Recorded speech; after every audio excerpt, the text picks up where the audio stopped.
পটলের বিভিন্ন রেসিপি আপনারা এখন খেয়ে থাকেন। আজ আমি নিয়ে এসেছি ইউনিক একটি পটলের রেসিপি। নমস্কার বন্ধুরা, সুদীপা রকমারি চ্যানেলে সবাইকে স্বাগত। আজ আমি পটলের একটি ইউনিক রেসিপি নিয়ে হাজির হয়েছি। ভীষণ সাধারণভাবে করলেও অসাধারণ লাগে খেতে এটি। চলুন কিভাবে আমি করেছি করে দেখাই।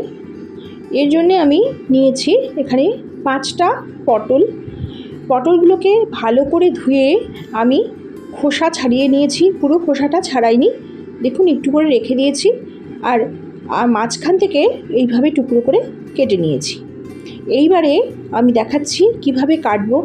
আসলে আমার ক্যামেরা স্ট্যান্ডটা এখানে না থাকায় আমি আপনাদের সেভাবে দেখাতে পারছি না। আমি এক হাতে ক্যামেরা ধরে রয়েছি বলে এইভাবেই আপনাদের দেখিয়ে দিচ্ছি কেটে। আপনারা বুঝতে পারছেন নিশ্চয়ই আমি কিভাবে কাটছি। প্রত্যেকটা পটলের টুকরোকে এইভাবে সরু সরুভাবে চিকনভাবে কেটে নিতে হবে। আর নিচের অংশটা দেখুন রেখে দিতে হবে।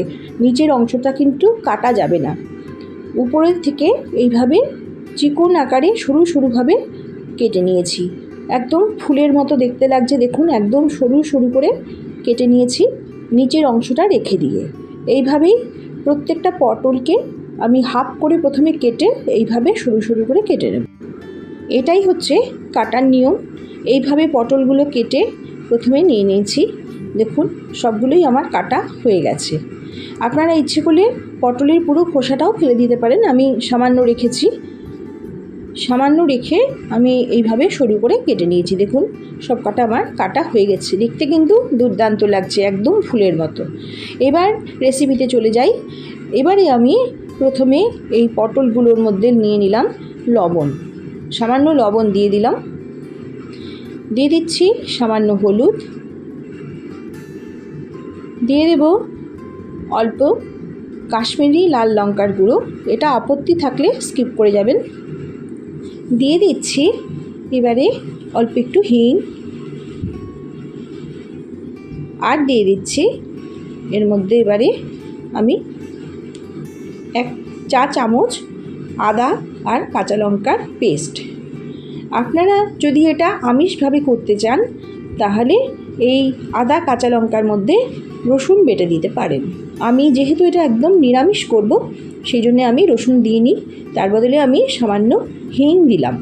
এবার সব কিছু উপকরণ নিয়ে পটলটা খুব ভালোভাবে ম্যারিনেট করে নেব। খুব ভালোভাবে মেখে নিতে হবে। সব মশলাটা যেন পটলের টুকরোগুলোর মধ্যে লেগে যায় সেইভাবে মাখিয়ে নিয়ে আমি এবার এই পটলটাকে অন্তত 20 মিনিটের জন্যে এইভাবে রেখে দেব। মাখানো হয়ে গেছে। এবার আমি রেখে দিচ্ছি এটাকে। দেখুন পুরোটাই মাখিয়ে নিয়েছি খুব সুন্দর করে। এবার এটাকে আমি সরিয়ে রেখে দিলাম 20 মিনিটের জন্যে। এই পর্যায়ে আমি এবার এখানে একটি ব্যাটার বানিয়ে নিচ্ছি। নিয়ে নিচ্ছি পরিমাণ মতো বেসন। এই রেসিপিটা বেসন দিয়ে করলেই ভালো লাগে বেশি। আপনারা ইচ্ছে করলে আটা বা ময়দা দিয়েও করতে পারেন। আমি বেসন দিয়েই করছি। বেসনটা নিয়ে নিলাম। দিয়ে দিচ্ছি এর মধ্যে হাফ চা চামচ জিরের গুঁড়ো, হাফ চা চামচ ধনের গুঁড়ো, দিয়ে দিচ্ছি পরিমাণ মতো লবণ, দিয়ে দেব অল্প হিং, আর দিয়ে দিচ্ছি সামান্য কাশ্মীরি লাল লঙ্কার গুঁড়ো। দিয়ে দিচ্ছি পরিমাণ মতো হলুদ, দিয়ে দিলাম 1 চা চামচ আদা কাঁচা লঙ্কার পেস্ট। সব কিছু দিয়ে নিয়েছি। এবার অল্প করে জল দেব। প্রথমেই আমি বেশি জল দেব না, ব্যাটারটা কিন্তু একদম ঘন হবে, সেই আন্দাজ মতোই জলটা দিতে হবে। একবারে বেশি জল দিয়ে দিলে কিন্তু ব্যাটারটা পাতলা হয়ে যাবে। আমি অল্প অল্প করে জল দিয়ে গুলে নিতে হবে। দেখুন প্রথমে আমি অল্প জল দিলাম। এবার সব কিছু খুব ভালোভাবে মিশিয়ে নিচ্ছি। এইভাবে সব কিছু ভালো করে মিশিয়ে নিতে হবে। প্রথমে জলের আন্দাজটা কিন্তু একদম আন্দাজ করে দিতে হবে। একদমই বেশি জল দেবেন না, আর প্রথমেই বেশি জল দিয়ে দেবেন না, অল্প করে জল দিতে হবে। দেখুন আমি আবারও একটু জল দিলাম। প্রথমে যা জল দিয়েছিলাম তারপরেও আমি একটু জল দিলাম। আমার এখানে মোট 1 কাপ মতো, ছোটো কাপের 1 কাপ মতো জল লেগেছে। দেখুন ব্যাটারটা কিন্তু একদম ঘন হয়ে এসেছে। এইভাবে ভালো করে গুলে নিতে হবে যেন একটুও লাম্প না থাকে। একটু সময় নিয়ে ভালো করে গুলে নিতে হবে। দেখুন এই রকম হবে ব্যাটারটা, আপনাদের দেখিয়ে দিলাম। একদম পাতলা হবে না, এরকমই ঘন হবে। এই পর্যায়ে আমি এর মধ্যে এবারে দিয়ে দিচ্ছি সর্ষের তেল। অবশ্যই সর্ষের তেল এই সময় দিয়ে দেবেন। আপনারা যে তেলে ভাজবেন সেই তেলটাই এর মধ্যে এই সময় দিয়ে দেবেন। আমি এটা সর্ষের তেলে ভাজবো বলে সর্ষের তেল দিলাম। আপনারা যদি সাদা তেলে ভাজেন তবে এই পর্যায়ে আপনারা সাদা তেল দিয়ে দেবেন। সর্ষের তেল দেওয়ার পরে খুব ভালোভাবে আবার এটা গুলে নিচ্ছি। এইভাবে খুব ভালোভাবে ব্যাটারটাকে গুলতে হবে যেন একটুও লাম্পস না থাকে।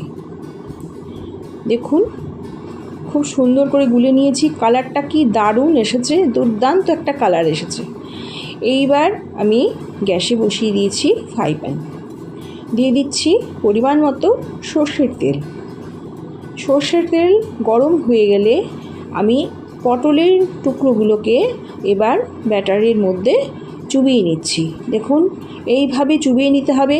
নামার পর 2 সেকেন্ড 3 সেকেন্ডের মতো একটু উঠিয়ে নিয়ে অতিরিক্ত বেসনটাকে ফেলে দিতে হবে। অতিরিক্ত বেসনটা অবশ্যই ফেলে দিয়ে তারপরে ভাজবেন। দেখুন অতিরিক্ত বেসনটা পড়ে গেছে। এবার তেল গরম হয়ে গেছে, ফ্রাই প্যানের মধ্যে দিয়ে দিলাম পটলটা। একটু বসিয়ে ছড়িয়ে দিতে হবে। হাত দিয়ে একটু বসিয়ে দেবেন পটলটাকে, আর একটু ছড়িয়ে দেবেন এইভাবে ফুলের মতো করে, যাতে দেখতে একদম ফুলের মতো লাগে। দেখুন এইরকমভাবে একটু বসিয়ে বসিয়ে দিতে হবে হাত দিয়ে। আবারও একটা দিয়ে দিচ্ছি। একটু হাত দিয়ে চেপে একটু বসিয়ে দেবেন আর ছড়িয়ে দেবেন যাতে দেখতে একদম ফুলের মতো লাগে। দেখুন কি সুন্দর দেখতে লাগছে, একদম ফুলের মতো। এইভাবে বসিয়ে দিয়ে দেবেন। আরও দুটো আমি দিয়ে দিয়েছি। দেখুন এইভাবে একইভাবে গ্যাসের আঁচটা কমিয়ে ঢাকনা দিয়ে ঢেকে দিলাম যাতে ভাজাটা সুন্দরভাবে হয়। এলাম 3 মিনিট বাদে। দেখুন একটা সাইড ভাজা হয়ে গেছে, একদম দেখাই যাচ্ছে। এবার হালকা হাতে ও পাশটা ভেজে নেব। এই পাশটাও এবার একটু সময় ভেজে নেব। বেশি সময় আর রাখবো না, অল্প একটু সময় রাখলেই অপর সাইডটা ভাজা হয়ে যাবে।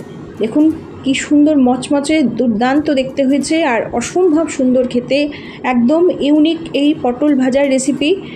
একবার করে খেয়ে দেখবেন। যেসব বাচ্চারা পটল ভাজা খেতে চায় না, এইভাবে করলে কিন্তু তারা অবশ্যই খেয়ে নেবে। দুর্দান্ত এই পটল ভাজার রেসিপিটা। আবারও আমি একটু সময় ঢেকে দিলাম। চলে এলাম 1 মিনিট বাদে। পটল ভাজাটা কিন্তু হয়ে গেছে। এর থেকে বেশি সময় রাখবেন না, তাহলে পুড়ে যাবে। দেখুন দুটো সাইডই লাল করে খুব সুন্দরভাবে ভাজা হয়েছে। দেখুন খুব সুন্দর করে ভাজা হয়েছে আর দেখতে কি সুন্দর লাগছে, একদম ফুলের মতো। দেখুন কি সুন্দর দেখতে লাগছে, দুর্দান্ত লাগে। সাধারণভাবে করলেও অসাধারণ লাগে এটি খেতে। তুলে নিচ্ছি। পরের যে পটলগুলো সবগুলোই আমি এই একইভাবে ভেজে নেব। এই পটল ভাজা করতে যে খুব বেশি পরিমাণ তেল লাগে তা নয়। দেখুন যে তেলটুকু আছে তার মধ্যেই আমি বাকি পটলগুলো এবার দিয়ে দেব। ওই একইভাবে ওই রকমই ছড়িয়ে দেব এবং বসিয়ে ঠিকমতো দিতে হবে যাতে দেখতে সুন্দর লাগে। প্রত্যেকটা পটলকেই একইভাবে এইভাবে বসিয়ে আমি ফ্রাই প্যানে আবার ভেজে নেব। যেমন করে আগেরগুলো ভেজেছি একইভাবে এই পটলগুলো ভেজে নেব।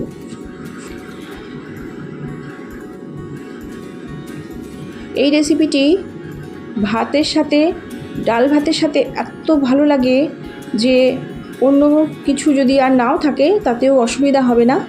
এই পটল ভাজা যদি থাকে তাহলে এই দিয়েই সব ভাতটা খাওয়া হয়ে যাবে। ভীষণ দুর্দান্ত, ভীষণ সুন্দর। দেখুন আমি আবার সেই একইভাবে পটলগুলো দিয়ে দিলাম।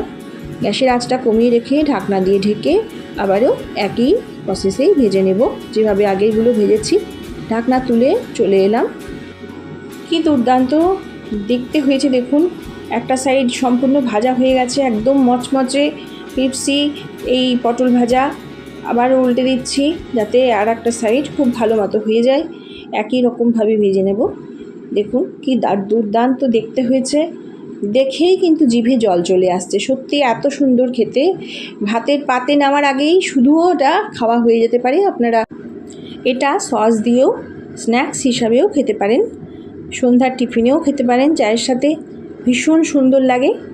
আবার ঢাকা দিয়ে দিলাম যাতে অপর সাইডটা হয়ে যায়।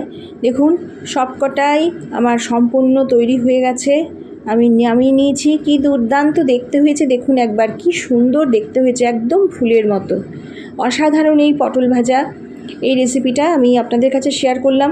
আপনারা এটা একবার করে খেয়ে দেখবেন, একদমই ঝামেলা নেই, খুব তাড়াতাড়ি হয়ে গেল। আপনারা দেখলেন কত সহজে আর কত সুন্দরভাবে হয়ে গেল দুর্দান্ত স্বাদের এই পটল ভাজার রেসিপি। আপনারা সবাই ভালো থাকবেন, সুস্থ থাকবেন। আর আমার রেসিপিটি যদি ভালো লাগে তবে আমাকে কমেন্টের মাধ্যমে জানিয়ে যাবেন। আপনাদের সুন্দর সুন্দর কমেন্ট আমি প্রত্যেকেরই পড়ি প্রতিদিন, ভীষণ ভালো লাগে আমার, ভীষণ উৎসাহিত হয়ে পরের ভিডিও বানানোর জন্যে।